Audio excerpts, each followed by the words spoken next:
Thank you, sir. I'm glad you spoke about unity and at the same time division, right? Language is considered one factor. I want to talk about it next. Languages are vectors of culture. Our hundreds of languages all have common Hindu cultural values, tying it all together. Ma and Amma has a universal appeal. We call ourselves one nation, but scratch the surface. And we're still fractured by linguistic identities and a divisive ethnocentric identity. A trend, especially in the southern states, that's been doing the rounds.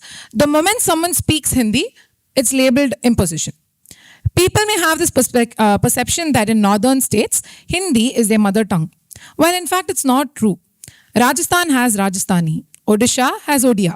Northeastern have their languages, but they've accepted Hindi as their common tongue for transactional purposes. Now, when Hindi is spoken by nearly half the country is treated as a threat, while English, the language of our former rulers, is seen as aspirational. Where exactly are we drawing the line between pride and prejudice? What do they fear? Like, is it the entry of the national parties or losing of their regional party politics as a bargaining chip? Very important question. I think the good thing is you ask the question, you give the answer also. There is a part in that. Though the part of the answer is disguised as a question. Now this is a very fairly complex question to answer. Because India is a very unique country in the world. Today morning I was boarding my flight in San Francisco. There was this American guy who was helping us with the boarding pass. Pakka American. And then he asked me, Kaisa hai? And me and two people were there. The other people with me, they don't know Hindi. I said, "Theek hai, acha hai." I said, "Aap kaisa hai?" He said, "Main theek hu." I said, "How come you speak good Hindi?" He said, No, I came to Kashi. Then I went to Calcutta. 6-7 months I picked up Hindi. Then I came to Chennai. Only then I knew Hindi doesn't work across India. Then it happened today morning. Then he was like, how can I learn so many languages? Your country is a crazy country. And you want me to learn so many languages to survive in one part. So I've given up, man. So have a good day. So I took my boarding pass. I was just thinking in the mind. Today morning, it just happened in the airport. And with this context, I'll give you the answer. Now, the official line that the current government takes is all languages are national languages. And this is a very important statement for a national political party to make is very, very important. Why? Because only through education, the language comes in. We all have education policy. 1968, we had our first education policy. And where we felt at that point of time, Hindi has to be made compulsory because there should be a uniform language across the country. And 1968, they said, okay, you all have to learn 3 languages. And South India compulsorily have to learn Hindi. And North India have to compulsorily learn one South Indian language. You pick up one. So it's a non-starter. So none of the North Indian states wanted to pick up a language to learn. South Indian politics also was such a way. They said, oh, Hindi means imposition. I will not learn. So it was a non-starter. But very funnily, it was the official education policy of Bharat 1986. Rajiv Gandhi ji, he came and tried. He did something called the second education policy. He also said as a prime minister that we will have 3 languages. South India have to learn Hindi. North India have to pick up one South Indian language you learn. 1992, again he revised that second education policy, but language part was still there. So 2019, the gentleman who passed away a week back, may his soul rest in peace, the former ISRO chairman, Sri Kastur Ranganji from Karnataka, he was made the head of a committee to draft the new education policy, the so-called third education policy. He drafted very beautifully. He also said, no change in language policy. Third language will be compulsory Hindi. He said all South Indian languages will learn Hindi, South Indian states. North India will pick up one South Indian language you will learn. So May 31, 2019, it went to the cabinet, the Prime Minister Modi ji. Because Modi ji himself is a Gujarati. And though Amitshah ji speaks beautiful Hindi, but he picked up Hindi only 10 years back. He picked up Hindi very late, but he speaks Hindi because he's a Gujarati himself. When it went to the cabinet in 2019, May 31, so Modi ji said, okay, we are accepting the report, but we are changing the language policy. First time in our country in 2019, we removed the language policy. We said, look, you got to study 3 languages, but 3rd language should be your choice. Compulsory English, compulsory mother tongue, which is Tamil, Kannada, Hindi, whatever we choose to call the mother tongue. 3rd is of your choice. So this is a very, very, very important development that has happened in the polity of Bharat, India. We all have to understand now. We have a new education policy. The 3rd language is optional, but you have to learn a 3rd language.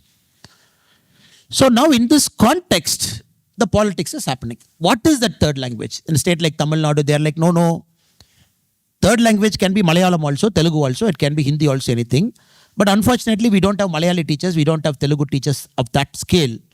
So again, we'll be forced to study Hindi. This is Tamil politicians' argument. So they are like, no, you are bringing Hindi through the back door. So our Tamil politicians always find a way to create a roadblock. They are like, no, you are trying to create it through the back door. Now my argument, people like my argument is, let us look at Tamil Nadu as a whole. So you look at a certain region which is Malayali dominated, which is Coimbatore and other parts. So those people should learn 3rd language as Malayalam. Chennai is Telugu dominated. Let Chennai learn Telugu. So it is the new education policy is cluster based approach, where in one state we can have multiple languages as a 3rd language, which the government has to facilitate. You talk to Kerala, you call up Kerala CM. You tell them, send me 2,000 Malayali teachers. Because Malayali teachers will get employment in Tamil Nadu. Now Kerala CM will ask, you send me 1,000 Tamil teachers. So you call up Orissa, let me call Bihar or UP CM and say, okay, you want to learn 3rd language Tamil, I will send 500 teachers to you. So you send 500 Hindi to me. So take them everybody through the Tamil Nadu Public Service Commission or Karnataka Public Service Commission, so that you give employment to other state teachers. So that net flow in the country is, we learn what we have to learn. Now, I think this is one of the way to solve the language problem. The second part of your question is, I think language, I studied in Tamil Nadu, my MBA happened in Lucknow. Unfortunately, in the campus, we all speak English. I never had the opportunity to speak Hindi. When I went to NPA, National Police Academy, also no Hindi. Then cadre was Karnataka. I had to learn Kannada at the age of 26, pass an exam at the age of 28. And that exam is a 10th standard equivalent in a civil service. If you don't pass the language of the state, which is a 10th standard equivalent, you will not get your first promotion. I have to pass Kannada at 28. Then get my promotion as SP, serve for another 7-8 years. Then after coming to politics, I started picking up Hindi. Because I have to interact with, I have to go for campaign. Even now when I go to Delhi, I feel so bad, my Hindi is not good. In the stage, I can't speak. When I feel bad in Telangana, I can't speak Telugu. Now I'm trying to pick up Hindi in a more polished way. Now I'm sure when the need comes, I only respectfully tell our friends, be open-minded. When the need comes also, I don't want to learn Hindi. I don't want to learn Tamil. I don't want to learn Kannada. I don't want to learn Odisha. That is bad. You pick up a language, 3rd language is important. But at a point of time in your life, you will definitely get a need. So you pick up. And that is the only way to resolve, because since I know Kannada, anybody from Karnataka here? Okay, great. So I am a big fan of Basavanna ji's Vachanas. Big fan. Oh, beauty it is. Big fan. Bhairappa ji's beautiful writing. Kompu ji's writing. So at the age of 29, another beautiful culture got unlocked to me. Another beautiful language got unlocked to me. Beautiful poetry and writing got unlocked to me. I think if we approach language in that spirit, I don't think we'll have a fight on language. Likewise, let us approach Hindi, let us approach Sanskrit, let us approach Tamil with the spirit of inquiry. Okay, what is in that language? What is Tirukkural? Reading English Tirukkural is different from reading Tamil Tirukkural. That is entirely different. Somebody taking that effort to pick up Tamil, learning Tirukkural in Tamil, understanding that knowledge is, I still remember the Honorable PM Narendra Modi ji.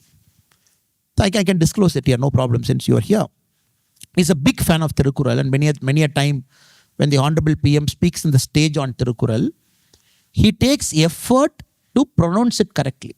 He will ask, Okay, say it in Tamil, say it fast, say it slow, say with meaning. You have to send it to Honorable PM, sir. And you will take that effort to pick up that in Tamil, in that connotation. He doesn't write it in Gujarati and he doesn't say Tirukural. In Tamil, he will understand. Then he tries to understand the meaning. Then he comes to the stage and says Tirukural.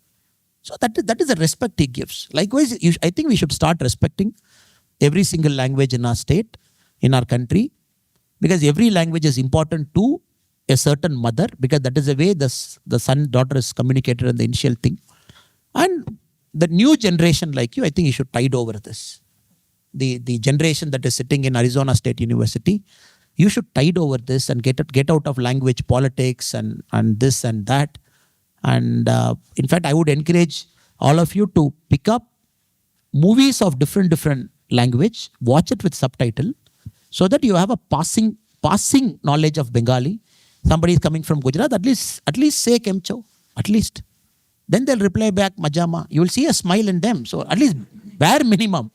So you meet a Telugu guy, you say Bavunara, at least bare minimum you speak. You see a person from Karnataka, you say Chennagidira, then Wapasil Chennagidini, he will reply back. So you meet somebody from Tamil Nadu, you say Nallar Kingla. That smile is what human beings are all about, right? That opens up the heart. And you'll get your business deal done. So no problem about that. But that is a respect. That is the respect we give it to somebody's mother tongue. Make that effort to learn. Have that basic conversation. I think that should be a spirit. And I'm sure when whatever I say, I'm a Bharatiya first without a doubt.